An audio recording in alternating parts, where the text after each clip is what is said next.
Well, winter isn't the only thing taking New York by storm this week. The Canadian musical Come From Away is a Broadway hit. The New York Post calls it a, quote, a singing reminder that when things are at their worst, people can be at their best. And the New York Times says, quote, even the most stalwart cynics have trouble staying dry-eyed during this portrait of heroic hospitality under extraordinary pressure. Well, the show tells the story of the nearly 7,000 air travelers stranded in Gander, Newfoundland in the days following 9/11. Irene Sankoff and David Hein are the creative geniuses behind the show, and they join me now from a very snowy New York City. I feel like this is the most Canadian of welcomes to the Big Apple. How are you coping with this storm? Like Canadians, like there's a little bit of snow and we came downtown. Yeah, back home we'd call it Tuesday. Yeah. Or Wednesday, yeah.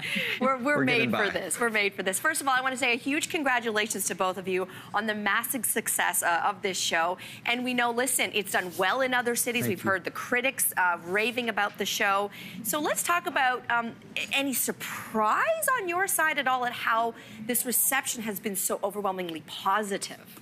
I mean, I think we started telling the show just to, it inspired us when we traveled out to Newfoundland in 2011 on the 10th anniversary and interviewed everyone. Every single story inspired us, and we couldn't wait to tell it. But it was still this story about Newfoundland, and we had no idea how it was going to resonate. And everywhere across North America that we've taken it, from San Diego on the opposite side of the continent, through Washington right before the election, back to Gander to the hockey rink, through Toronto where we developed it, and now here on Broadway. I think what we've learned is that, there's never a bad time to tell a story about human kindness, but also there's something universal about this.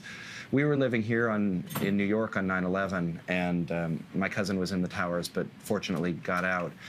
So there's something, I think we wrote the show for us in many ways. We were living up at a student residence for international graduate students, and there was people from 110 countries from around the world, and we all took care of each other, and we're all waiting for news, and we're all worried. And there's something about people from around the world helping each other that resonated with us. But also the spirit in New York at that time, after 9/11, was everyone came together and needed each other. You could reach out to anyone on the street, and there's this sense of kindness everywhere that I think was important to remember. And Irene, for you in all of this, listen, it's about culture. This is a play about geography, and the fact that you are now on Broadway in New York City. How poignant now is this that your play is playing in the heart of the Big Apple? It's wonderful. You know, I'm reconnecting with a lot of people that I went to graduate school with, and friends that we had from International House who are saying, I remember being with you over those several days, and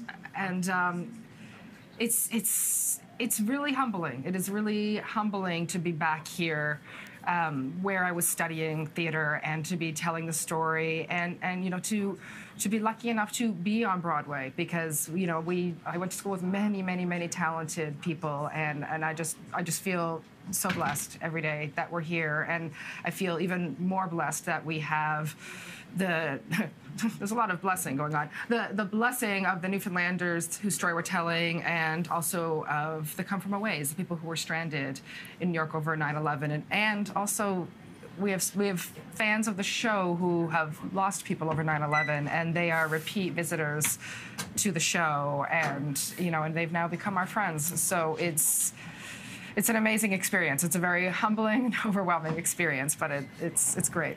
Well, to add to the overwhelming feeling, you have a very special guest who is coming to the show, none other than our Prime Minister Justin Trudeau. So does this now add to the pressure, as if Broadway wasn't enough in and of itself, perhaps on you both or on the cast?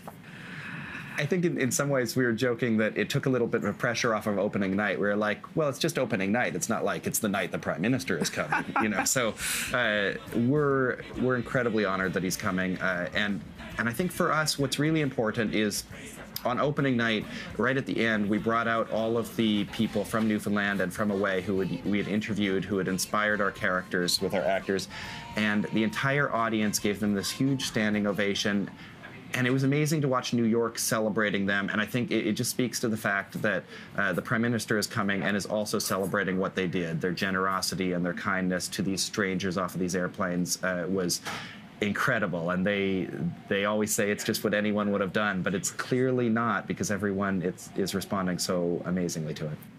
So this play was written pre-current U.S. administration, and yet there are a lot of people who've said that this musical feels necessary given the current political climate, particularly in the States, certainly our relationship as we're watching it as Canadians.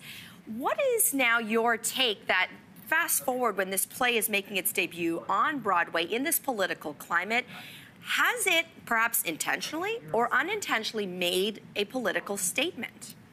You know, we feel like there's never a bad time to tell a story about human kindness. And when we first started writing this show, we really wanted to stay true to the events that happened.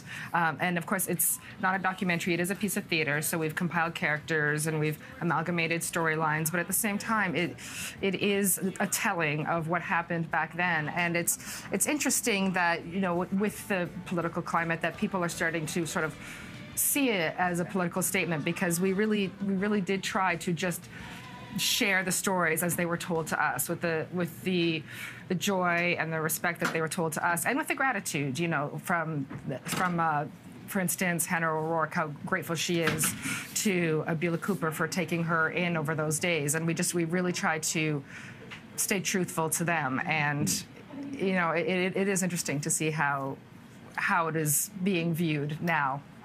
When we were out in Washington, when we took the show there right before the election, on opening night, it was amazing to see this bipartisan audience from both sides of the aisle down here coming together to celebrate coming together. It was this story that somehow resonated for everyone, and it's also a story about international cooperation. So I think while it's clearly a celebration of Canadian kindness and generosity, and the 200 planes that were diverted across the entire country, not just in Gander.